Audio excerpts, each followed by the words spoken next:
예수님은 요한복음 마지막을 이 나를 따르라라는 말씀으로 결론을 짓습니다. 보통 다른 복음서의 결론들은 이 하나님의 나라에 대한 힘찬 진군과 승리가 약속되어 있어서 희망과 밝은 미래로 이렇게 묘사가 됩니다. 이 마태복음 마지막 장 마지막 절이 무엇입니까? 내가 세상 끝날까지 항상 함께 있으리라. 이게 이제 마지막 장 마지막 절입니다. 즉 주님은 제자들에게 복음 사명의 전파의 사명을 주시고 승천을 하시면서 이 말씀을 하십니다.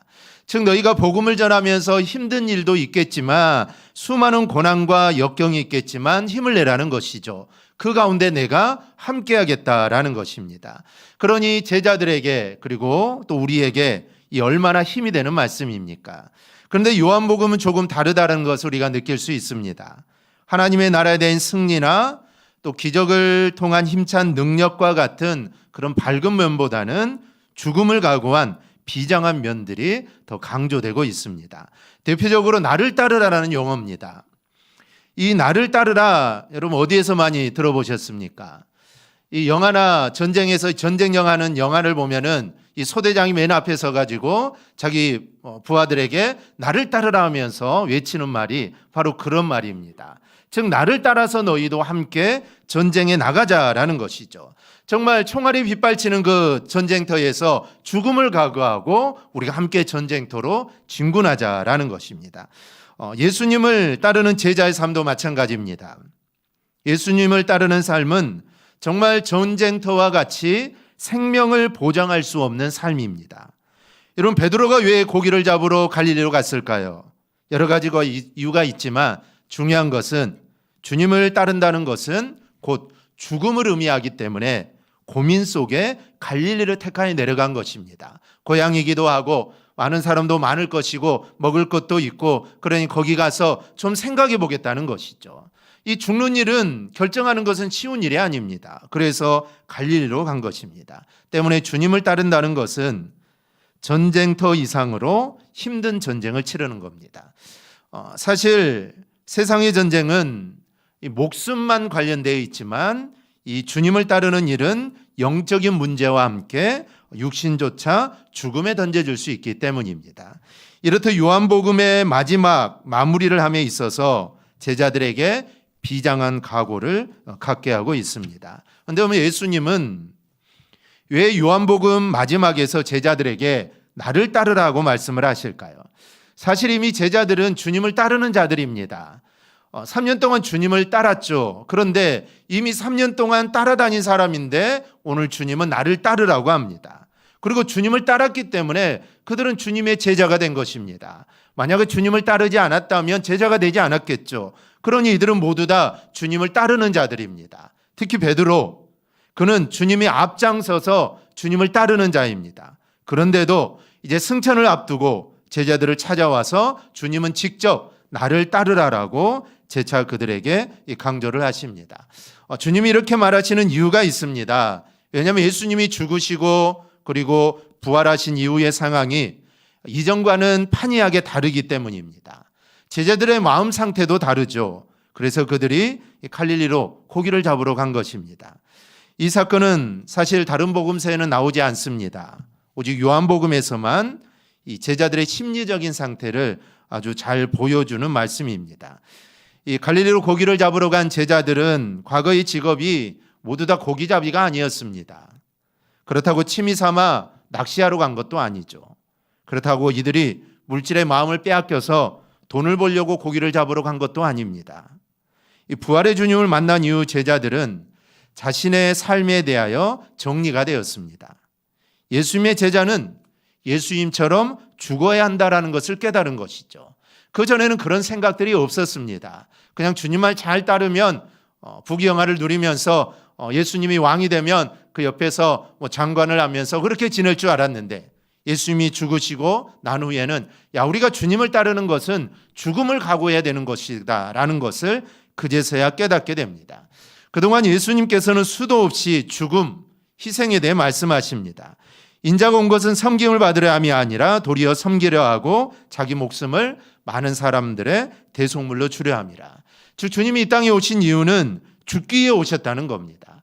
즉 주님이 이 땅에 오신 것은 살기 위해 오신 게 아니라 사실 주님은 십자가에 달리셔서 죽기 위해 이 땅에 오신 겁니다. 즉 우리를 구원하기 위해 오신 것이죠.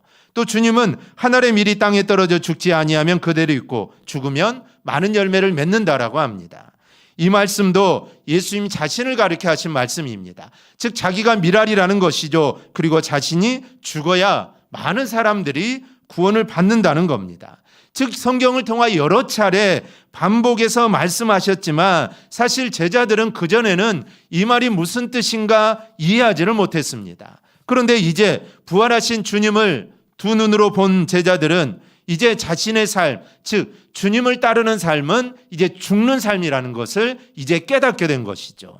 때문에 이들은 이 문제 앞에 고민하지 않을 수 없었던 겁니다. 그래서 베드로는 나는 물고기나 잡으러 가야겠다라고 한 것입니다.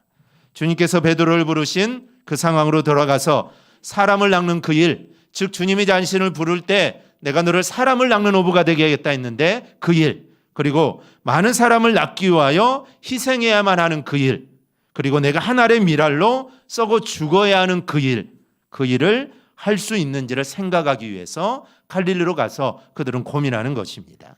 이렇게 마음에 고민 중인 제자들에게 예수님은 찾아가셔서 이적을 통하여 예수님과 함께하면, 즉 너희가 나와 함께하기만 하면 너는 사람을 낚는 어부가 될 수 있다라는 것을 알게 하십니다. 그리고 말씀하시죠. 나를 따르라라는 겁니다. 이 말씀은 제자들의 결단을 요구하는 것입니다. 즉 너희가 나를 따를 것이냐 아니면 지금처럼 그렇게 살 것이냐 너희가 결정하라라는 것이죠.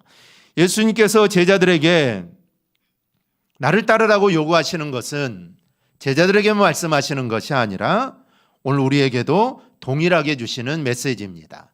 물론 그 당시 예수님이 제자들에게 하셨던 말씀과 의미는 같을 수 없겠지만 아마 여러분 각자에게 각각 다른 의미로 다가올 것입니다. 주님이 나를 따르라고 했을 때 과연 내가 주님을 따르는 게 과연 무엇일까? 제자들에게는 죽음을 각오하고, 즉 자기의 목숨을 내어놓고 복음을 전하는 게 주님을 따르는 것입니다. 하지만 지금 우리들에게 주님이 나를 따르라고 했을 때 그 의미는 각자 다를 것입니다. 아마 선교사님들, 내가 선교를 가고자 하는 선교사님들에게 나를 따르라는 것은 이 세상의 모든 걸 다 버리고 정말 그 선교지에 가서 네 모든 몸을 거기에 불사르라라는 의미로 아마 받아들일 것입니다. 우리 각자에게 주님이 나를 따르라고 했을 때 그 말씀에는 각각 다른 의미들이 담겨져 있습니다. 여러분도 나를 따르라라는 이 주님의 말씀에 우리 모두 순종하여 정말 죽을 때까지 주님을 따르는 제자의 삶을 꼭 살아갈 수 있기를 축복합니다. 먼저는 사람들이나 환경이 어떠하든 나는 오직 주님만을 따라야 한다라는 뜻입니다. 이 친구 따라 강남 간다라는 말이 있습니다. 나는 아무런 볼 일이 없지만 친구가 간다고 하니까 그냥 친구를 따라가는 것입니다. 이런 사람은 환경이 변하면 하는 일이 언제든지 그만둘 수 있는 사람입니다. 왜냐하면 목적이 없기 때문에 그냥 갔기 때문에 가는 길이 좀 힘들고 가는 길이 어려우면은 그 길은 가지 않겠죠. 그런데 베드로가 지금 예수님께 이와 비슷한 말을 합니다. 예수님이 승천하신 후에 베드로의 삶에 대해 관해 말씀하신 후에 베드로에게 나를 따르라고 합니다. 베드로는 예수님을 따르는 다른 제자를 보고 주여 이 사람은 어떻게 되겠습니까? 라고 말을 돌립니다. 주님이 베드로에게 나를 따르라고 했는데 베드로는 나 말고 옆 사람, 이 사람은 어떻게 되겠느냐라고 묻습니다. 이런 행동을 흔히 물귀신 작전이라고 하죠. 주님을 따르는 것은 목숨을 내놓아야 되는데 나 혼자 죽기는 싫다는 겁니다. 그래서 옆 사람을 같이 붙잡고 같이 죽자라는 행동입니다. 사실 주님이 네가 나를 사랑하느냐고 했을 때 사실 베드로는 주님을 정말 사랑했지만 부끄럽고 자신이 없었습니다. 왜냐하면 자신이 했던 행동들이 있기 때문이죠. 그래서 사랑합니다라고 말할 수 있었지만 주께서 아시나이다라고 말을 합니다. 그래서 다른 제자를 걸고 넘어지는 것이죠. 물론 이 의미는 다른 의미일 수도 있습니다. 주님이 있던 곳에는 언제나 함께했던 이 베드로와 요한이기 때문에 앞으로 요한이 어떻게 될까 궁금하기도 하고 3년 동안 같이 살았으니까 앞으로도 요한과 함께 좀 살면서 함께 살아가면 참 좋겠다라는 의미도 있습니다. 하지만 문맥으로 볼 때 이 베드로는 긍정적인 측면보다는 이 부정적인 면이 강하다는 것을 알 수 있습니다. 베드로의 말은 이렇습니다. 왜 꼭 나냐라는 것입니다. 이렇게 많은 제자들이 있는데 왜 주님, 왜 꼭 나냐라는 것이죠. 왜 내가 주님을 따라야 하느냐라는 것입니다. 베드로는 지금 주님처럼 죽어야 하는 삶에 갈등을 겪고 있고 사실 자신감이 없습니다. 내가 주와 함께 죽을지언정 주를 절대로 부인하지 않겠나이다. 만약에 그때라면 내가 십자가를 거꾸로 못 박혀 죽을지라도 나는 주님을 따르겠습니다라고 아마 그렇게 말했을 겁니다. 그런데 지금은 그런 모습이 아닙니다. 예수님의 사랑하시는 그 제자란 요한을 말하는데 그 요한을 앞세우고 자신의 요한 뒤에 숨으려는 행동을 합니다. 그러나 주님은 22절에서 베드로에게 이렇게 말씀합니다. 내가 올 때까지 그를 머물게 하고자 할지라도 내게 무슨 상관이냐. 너는 나를 따르라. 즉 너는 죽어야 하지만 요한은 내가 올 때까지 살려둘지라도 그의 삶이 내게 무슨 상관이냐라는 말씀입니다. 다른 사람이 어떠하든 신경 쓰지 말고 너는 나를 따르라라는 말씀입니다. 우리도 주례를 하는데 사실 주변 환경에 너무 민감합니다. 정말 믿음이 좋은 사람인데 그 사람이 11조를 안 하면 자기도 안 합니다. 이렇게 믿음 좋은 사람도 11조 안 하는데 내가 예수 나도 안 해도 되겠다라는 것이죠. 다른 사람이 주의를 범하면 자신도 주의 레벨을 빼먹습니다. 하지만 오늘 주님은 이렇게 말씀합니다. 다른 사람이 어떻게 살든지 신경 쓰지 말고 너는 나를 따르라 라는 것이죠. 다른 사람이 자신의 배만 불리는 삶을 살든 아니면 자신과 자녀들만을 위해 살든 너는 신경 쓰지 말고 하나님을 위해 살라라는 말씀입니다. 여러분, 사람이 기준이 되면 결코 믿음 생활을 우리는 바르게 할 수 없습니다. 그리고 이 땅에서 승리할 수 없죠. 우리의 기준은 사람이 아니라 우리의 기준은 오직 예수 그리스도입니다. 즉 다른 사람이 어떻게 살아가든 아니면 다른 사람이 어떻게 신앙생활하든 우리는 거기에 신경 쓰지 말고 오직 예수 그리스도만 따르는 주님의 충성스러운 제자가 되어야 될 줄 믿습니다. 이 베드로는 어떠했습니까? 주님을 따르기에 현재 자신의 모습은 너무나 부족하고 너무나 자신 없지만 결국 하나님은 그를 주님을 따르는 제자로 만드셨습니다. 본문 19절이 이렇게 말씀합니다. 이 말씀을 하시면 베드로가 어떠한 죽음으로 하나님께 영광을 돌릴 것을 가리키심이라라. 결국 정말 자신 없고 정말 주님의 일은 나는 할 수 없다라고 그런 생각을 가지고 있지만 결국 하나님께서는 베드로를 주님을 따르는 제자로 만들어서 그로 하여금 하나님께 영광을 돌리도록 하셨다라는 것입니다. 여러분, 내 모습을 바라볼 때 내가 부족하고 정말 사람을 따라 이렇게 저렇게 내가 마음이 바뀐다고 해도 우리는 절대로 낙심할 필요가 없습니다. 우리가 오직 그런 상황 속에서도 주님만 의지하고 주님만을 위하여 산다면 주님은 여러분 오늘 베드로처럼 정말 자신 없고 내가 이 일은 못하겠다 하겠지만 그 일을 이루신 분은 하나님이시기 때문에 결국 나를 통해 하나님의 영광을 받으시고 하나님은 그 일을 이루어 가신다라는 사실입니다. 사실 내가 하는 게 아닙니다. 베드로가 하는 게 아니죠. 주님이 그렇게 하십니다. 그래서 나는 부족해, 나는 할 수 없어라고 생각하지 말고 나의 환경 바라보지 말고 우리가 주님의 일을 하면 우리는 자신 있게 우리는 나가야 합니다. 그러면 그런 나를 주님이 사용하시고 주님이 함께 하셔서 주님의 일을 반드시 이루어 가실 줄 믿습니다. 또 하나는 나를 따르라는 말씀은 예수님께서 사신 대로 그대로 살라라는 말씀입니다.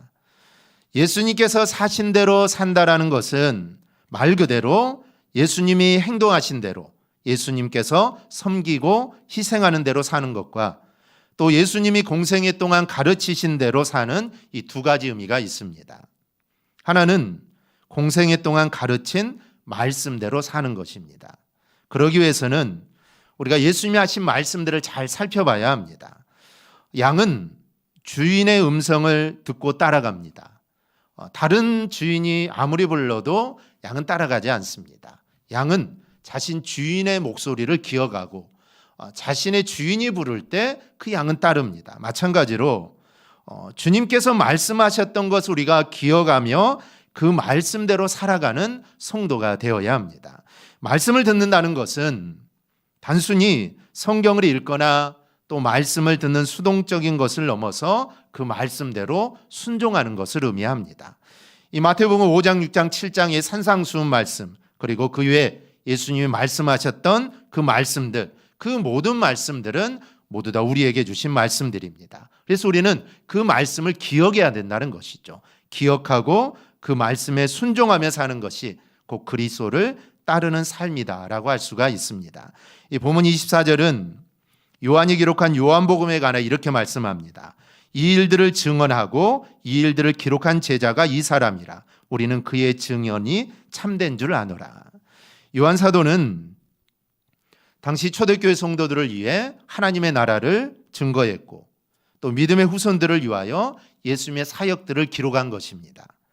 이 당시에 초대교인들이나 믿음의 후손들에게 요구되는 것은 동일합니다. 그리고 저와 여러분에게도 요구되는 것은 동일합니다.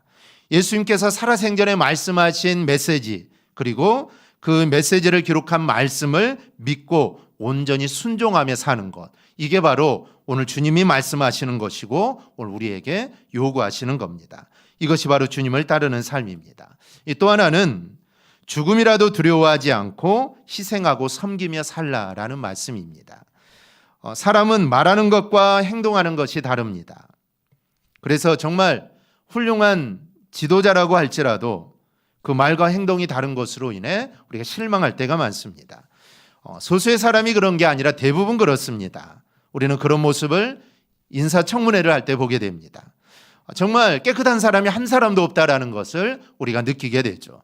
자녀 중에 이중국적이 있는가 하면 자녀 이름으로 땅을 매입하거나 또 차명계좌나 아내의 명의로 주식이나 부동산을 매입하는 이런 사람들을 보면서 우리는 많은 실망을 합니다. 즉 그 자리에 나오지 않았을 때는 참 존경하고 참 훌륭한 사람이라고 생각했는데 그 자리에 앉고 보니 그런 모습들을 우리가 보게 되죠. 그럼 예수님은 어떠셨을까요?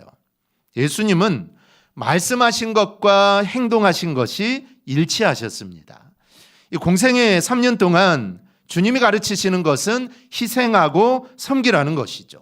그런데 주님은 그 말씀하신 그대로 십자가에 달려 돌아가심으로 본을 보이십니다. 따라서 예수님은 제자들에게 가르친 그대로 사셨던 겁니다. 그런데 우리는 그렇지 못할 때가 많습니다. 예수님이 사신 것과 말씀하신 것을 우리는 따로 분리해서 생각합니다. 그래서 말씀대로 사십시오, 말씀대로 살라고 하면 말씀하신 것을 묵상하고 감격하는 것으로 끝나는 경우가 많습니다. 그런데 우리는 주님의 말씀을 절대 그렇게 이해해서는 안 됩니다. 말씀대로 살라는 것은 주님께서 사신 그대로 따라서 사는 것입니다. 즉 실천하라는 것이죠. 원수를 사랑하라 했으면 원수를 사랑으로 실천하는 것입니다. 원수를 사랑하라고 해서 주님은 정말 좋은 말씀을 하셨구나 라고 끝나는 것은 사는 게 아닙니다. 정말 내 주변에 내가 원수처럼 생각하는 사람이 있다면 그 사람을 찾아가서 그 사람을 용서하고 사랑하는 것, 이게 바로 주님의 말씀대로 사는 것입니다. 근데 그렇게 사는 게 쉽지 않죠. 근데 주님은 그렇게 사셨다라는 것입니다. 그러면서 내가 이렇게 살았으니까 너희도 그렇게 살라라는 것이죠. 우선 우리는 주님께서 희생하신 대로 여러분도 희생하며 살 수 있기를 바랍니다. 사실 주님께서 나를 따르라고 말씀하신 핵심은 십자가를 지신 주님처럼 제자들도 그렇게 살아야 한다는 것을 강조하는 겁니다. 예수님께서는 부족함을 느끼는 있는 제자들에게 당신의 양을 먹이라고 말씀을 합니다. 주님의 양인데 예수님께서 이렇게 말씀하신 것은 주님은 3년 동안 양을 치는 모범을 친히 보여주셨기 때문입니다. 즉 내가 너희에게 보여주었으니까 너희는 할 수 있다라는 것이죠. 그래서 양을 먹이라는 것입니다. 제자들의 부족함을 느끼고 있지만 결국은 주님을 따라 살 수 있게 되는 것이죠. 요한복음 13장 36절에서 예수님이 이 사실을 일찍이 지적하십니다. 시몬 베드로가 이르되 주여 어디로 가시나이까? 예수께서 대답하시되 내가 가는 곳에 내가 지금은 따라올 수 없으나 후에는 따라오리라. 지금은 따라올 수 없다라는 것이죠. 아직은 준비가 안 되어 있다라는 것입니다. 하지만 결국에는 너희들도 내 뒤를 따르게 될 거다라는 말씀입니다. 결국 주님께서 제자들을 부른 것은 어떤 능력이 있어서가 아닙니다. 사실 제자들에게는 아무런 능력이 없습니다. 어부요 세리이고 정말 그 당시 손가락질을 당하고 정말 얼마나 하층 계급들입니까? 미래가 없는 사람들입니다.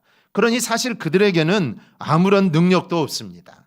하지만 아무리 능력이 없어도 주님만 믿기만 하면 주님을 따를 수 있다라는 사실을 이제 제자들은 깨닫게 됩니다. 즉 자신의 힘으로 따르는 게 아니라는 것이죠. 처음에는 자신의 힘으로 따르려고 했습니다. 처음에 주님을 따를 때는 그들이 할 수 있는 게 아무것도 없었죠. 그런데 주님을 따르고 나다 보니까 귀신도 쫓아내고 기도하면 병자도 고치고 할 수 있는 것들이 많아집니다. 그래서 내가 이것으로 주님을 따를 수 있겠다라고 생각했는데 사실 그들의 생각은 잘못됐던 겁니다. 그런 것으로 주님을 따르는 게 아닙니다. 자기의 능력으로 따르는 거 아니죠. 주님을 따르는 것은 주님이 함께해야만 우리가 주님을 따를 수 있습니다. 그 사실을 이제서야 그들은 깨닫게 됩니다. 우리가 주님의 일을 하는 것도 그렇습니다. 사실 내 능력으로 하는 게 아닙니다. 내가 능력이 있어서 한다고 생각하지만 여러분 사실은 그렇지 않습니다.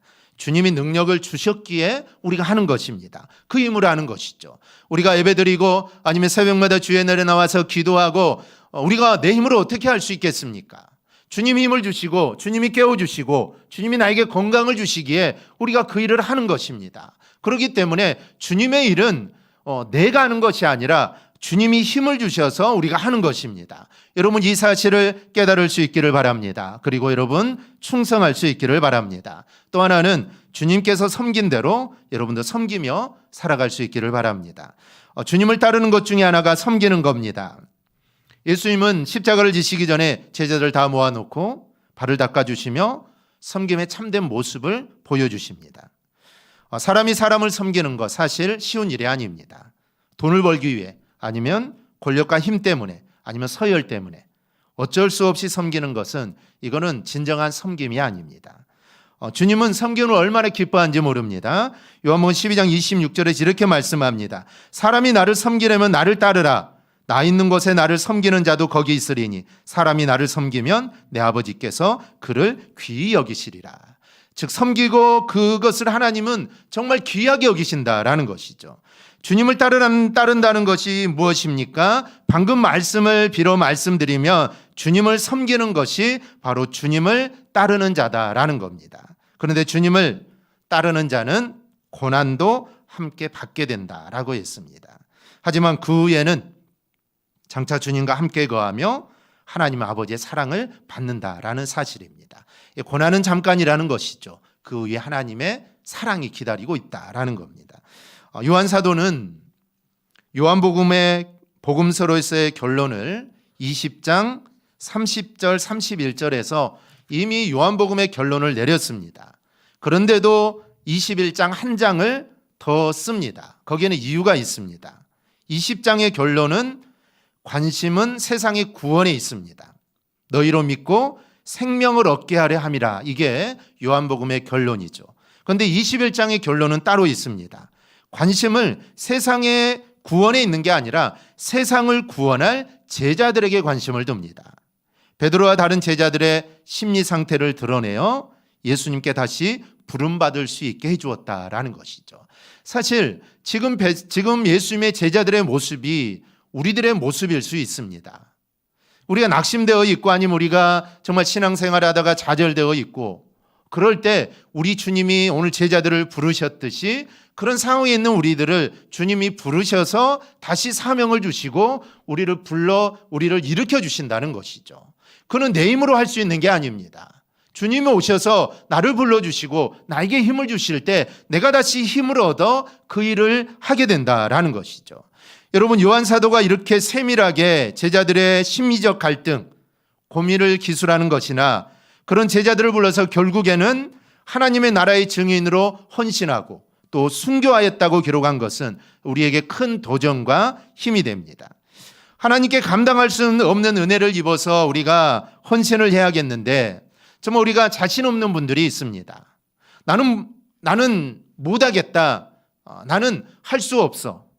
내 이런 모습으로 내가 어떻게 하나님께 헌신할 수 있고 내가 어떻게 하나님께 충성할 수 있을까? 오늘 베드로와 같이 또 제자들과 같이 그런 마음이 있을 수 있습니다. 그럴 때 여러분 주님께 기도하시기 바랍니다. 다른 기도 필요 없습니다. 주님 사랑합니다. 주님 사랑합니다. 주님 사랑합니다만 고백하며 기도하시기 바랍니다. 그러면 주님께서 주님을 따라 살 수 있는 힘과 은혜를 반드시 우리에게 주실 줄 믿습니다. 그 힘을 받아서 더욱더 주님께 충성하는 삶을 살아가기를 주님의 이름으로 축원합니다. 아멘. 기도하겠습니다.